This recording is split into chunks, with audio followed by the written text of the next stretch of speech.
Hello everybody, Spooky Santa Woman here. I'm still pissed.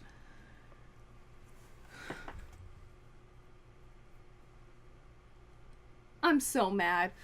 If you didn't watch last episode, why are you watching episode 27? Last episode, Jimmy told us Wallen had to meet with us. He had Princess Pumpernickel. He told us he would give it to us if we dropped out of the dang tournament. And what does Hana do? Drops out of the dang tournament.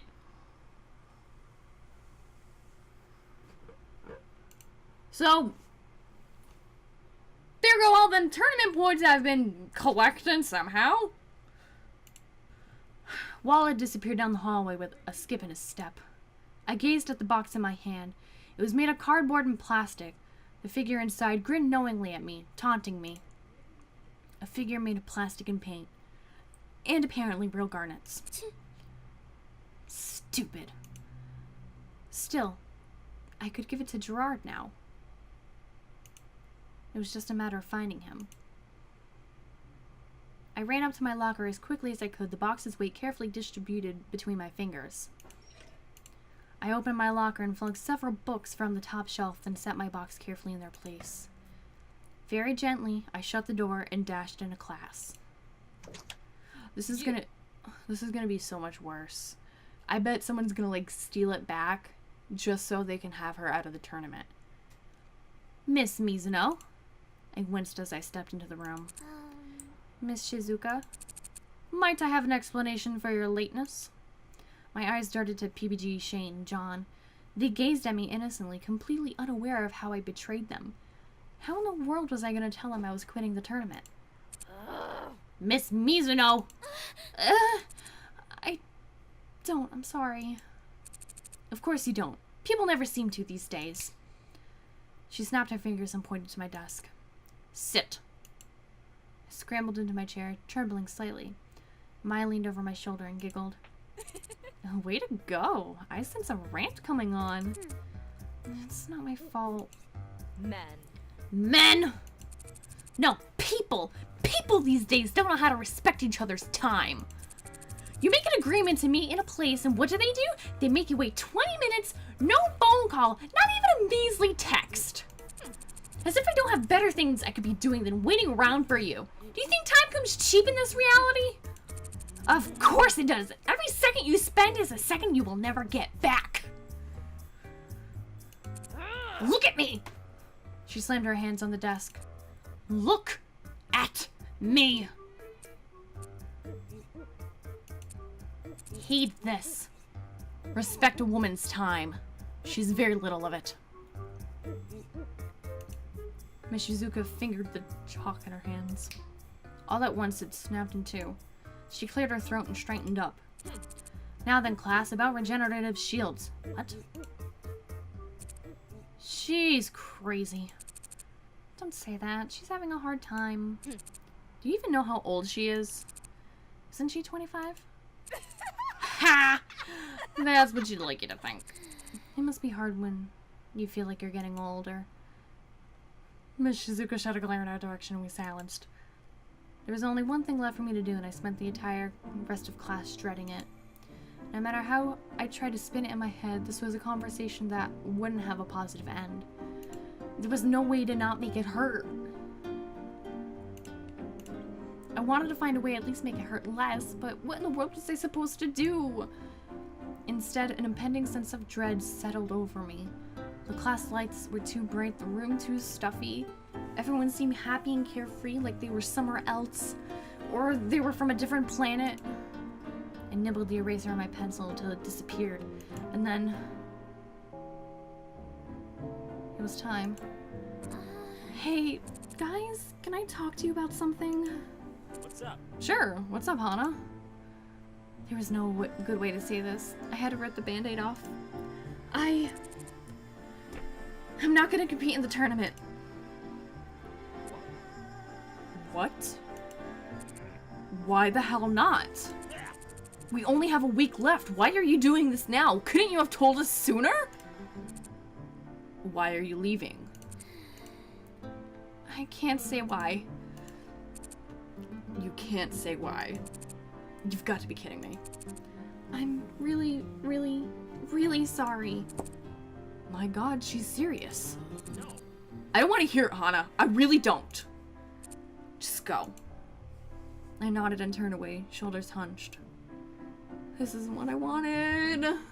This isn't what I wanted. But it was worth it if I could give Gerard Princess Pumpernickel. Will he even accept it? I just had to keep thinking of Gerard. Oh my god, he's not gonna accept it. This is terrible. I hate this. I hate this. I hate this. I shut the door behind me, blinking tears from my eyes. There it was. The hardest part was over. I opened up my locker, pulled out Princess Pumpernickel, staring at her plump features and increasingly sadistic smile. No. She was worth it. She was worth this. Sometimes people had to make sacrifices for the people they loved. That was just the way the world worked. Right now, Gerard's dream was more important than some stupid tournament or joining some stupid club. Gerard's dream and happiness were more important to me than what? Than my own? No, that was silly. Anyways, the decision was already made. There was no point to wondering this. I wanted to go straight to Gerard's room to give him Princess Pumpernickel, but as far as I knew, Shane would also be there. There was no way I was going to risk running into Shane, not after what I had told him. Instead, I headed straight for the dorms. I could give Gerard the figure the next day during lunch, and it would be no worse for wear. Besides, the mood I was in would just drag Gerard's happiness down. Every minute I had Princess Pumpernickel out in the open was a moment of buzzing anxiety. I ran up the stairs as quickly and carefully as I could, holding the box by my fingertips so my sweaty palms wouldn't damage the sides. To my great surprise, I made it to the room without incident. In fact, there was nobody even around to make a mess of things. I pulled out my keys and opened the door in the silence of the hall. Yay! I made it! I made it! Thank goodness. Maya wasn't around, so I set Princess Pumpernickel on my desk, quickly took off my bag and jacket. She was probably at practice or something. With my arms free, I stood in the middle of the room and spun around. There had to be a good place to put Princess Pumpernickel. One where she wouldn't be in danger of Maya's tendency to flip her hair immediately after washing it, or Maya's inability to eat ramen without spraying detriment everywhere. A shelf built into the wall above my desk caught my eye. Perfect. I pulled out my desk chair and very carefully removed a statue of a waving cat and a blossom-shaped incense burner from the top. Then, just as carefully, I grabbed Princess Pumpernickel and placed her in the center of my shelf. There. That wasn't too eye-catching, right? Mai wouldn't notice her. I leaned back, squinting. But as I did, something caught on the edge of my left sleeve. My arm was caught in front of me, and in an effort to not lose my balance, I swung it backwards, arms pinwheeling in the air. And then it happened. As I pulled my sleeve away, the nail it was caught on came with it. Oh no. The shelf tilted slightly to the side, and then the left half swung towards the floor. The object tumbling from the sky in slow motion, my arm still attempting to catch my balance, didn't respond quick enough. I grabbed for Princess Pumpernickel, but ended up nabbing a small plastic frog in my hand. Oh no. No! I stumbled off the chair to the broken, shattered mess that was originally some of my most priceless decorations. Princess Pumpernickel was still contained safely in her box. A jolt of hope shot through me as I lifted her up. The edges were dented, the plastic was scuffed, sure, but the box was replaceable, as long as Pumpernickel herself... No. A small hairline fracture ran across her neck. I gently shook the box and her head slid across her body. Princess Pumpernickel was decapitated. I set the box gently back on the ground. Laughter bubbled up in the back of my throat, but what came out was more of a strangled sob. This one thing. I just wanted to do this one thing. I grabbed a pillow and flung it across the room, not sure whether I wanted to curl up in a ball and cry or go beat the crap out of something. I couldn't do anything right. Great. Hana. Oh no. Of course, you would have to come at this terrible, terrible moment! Hana, are you in there? Gerard? Is that you? Are you okay? I attempted to muffle my sobs, wiping my face clear of tears, and stood to get the door. Wait, Princess Pumpernickel! What would he do if he saw her? I destroyed her! One of 3 copies in the world. He would never forgive me. Hang on! I dragged all of the debris from my collapsed shelf into a pile, then glanced around for a place to put it. Hana? Hana, what's going on? He seemed really frantic. Why? Maybe because he probably heard the news that you quit the tournament. I couldn't put the stuff in the trash without leaving scraps behind, nor could I push it under my bed. Finally, I grabbed a blanket and tossed it over the pile, poking at it until it looked like maybe it was some kind of quirky decoration. Hey, Hana. Hana, please. I just want to talk to you. I'm worried. He was worried about me? The thought was so funny, I almost started to laugh. For some reason, when I cried, I was also much more likely to laugh. I cleared my throat and peered in my mirror. My eyes were only slightly pink, my nose running just a little. He wouldn't notice, right? Yes, he would. Hana! Hana! I'm coming! I grabbed a tissue and blew my nose and finally opened the door, slightly. Just enough to see Gerard so he wouldn't see much of me. What's going on? Hana, what's going on? What are you talking about? Why are you here all of a sudden? Why are you quitting the tournament all of a sudden? Shock went like a jolt through my spine. Of course, I should have guessed. Shane lived with Gerard and he also pretty much hated me. It wouldn't take a brain surgeon to realize that one of the first people he'd tell was Gerard. Well, about that, I hadn't had time to come up with a story either. My gaze dropped to the floor as I tried to come up with something, and Gerard made a face. You don't want to tell me the truth? No, it's not that. It's just that I glanced inside my room, my gaze landing on Mr. Bunny. To go home. Hana. Isn't that apparent? You are a terrible liar. Can I come in? I guess.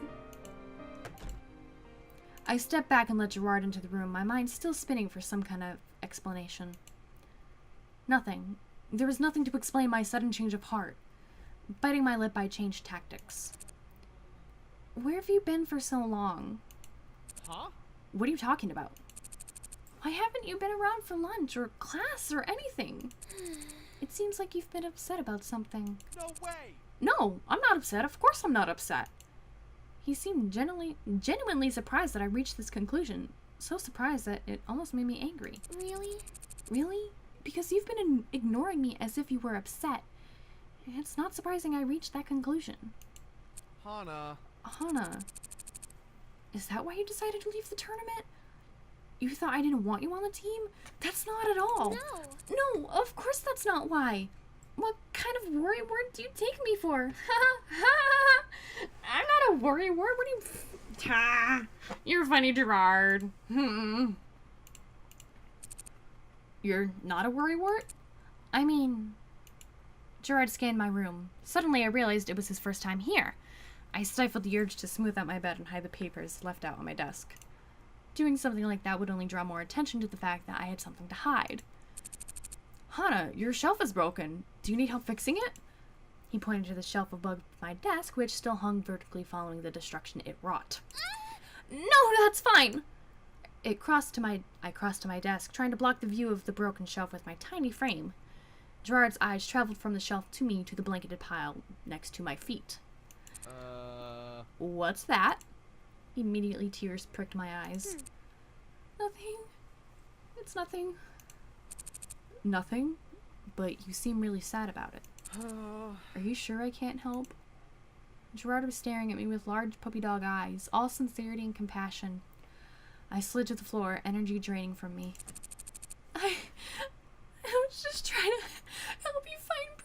Pumpernickel, but...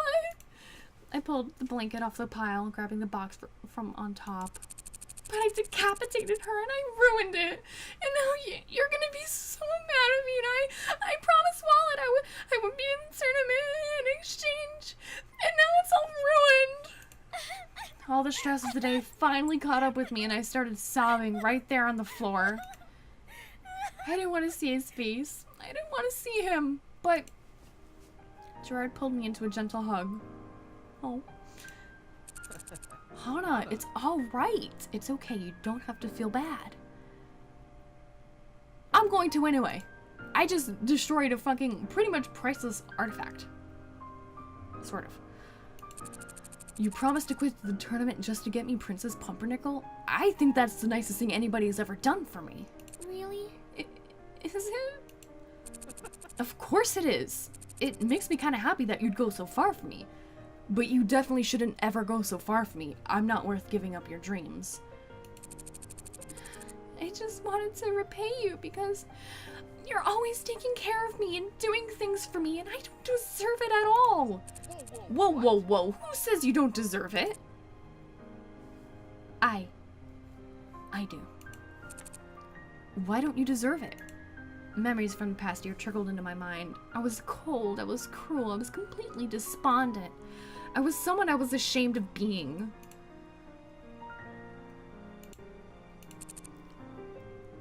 I'm not a good person. Gerard let out a hearty laugh, his shoulders shaking against me and jostling my head. You're not a good person. Would a bad person try so hard to get me this figure, or to help her team win the tournament? Would a bad person have so many people around her who cared for her? Would a bad person let my drool all over her just so she wouldn't wake up?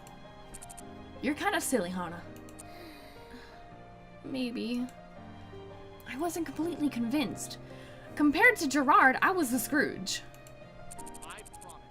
I wouldn't be doing so much for you if I thought you were a bad person, Hana. I wouldn't like you so much if I thought you were a bad person. Gerard! Gerard leaned over and picked up Princess Pumpernickel from the floor, examining the box and figure with a collector's critical eye. For a brief second, his eyes shot wide, then he grinned. I don't think you have to worry about the tournament either. What? What? Why not? It's a fake, isn't it? It's a fucking fake. Fuck you, Walid! What an asshole! What an asshole! Wow! And fuck you, Jimmy! You fucking little snake. Fuck you! Fuck you, Hidden Block Club! What? What? And a really obvious one, too. For one, Princess Pumpernickel is a deep plum color, the color of royalty, not this delicious-looking brown shade, and her crown is gold, not silver. But... Walid! Megan. But here's the thing. You made a deal for the real bona fide Princess Pumpernickel, didn't you? See what I mean? You don't have to keep up your end of the deal. Walid didn't keep his. Fucking asshole. Do you think so? Huh. More than just think so. I'll make sure of it. Oh, he's mad. Oh shit, he's mad.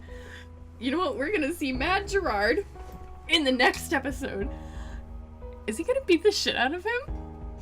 I don't know how I feel about that. But thank you guys so much for watching. If you enjoyed, go ahead and leave a like and subscribe. Share with your friends if you like forged,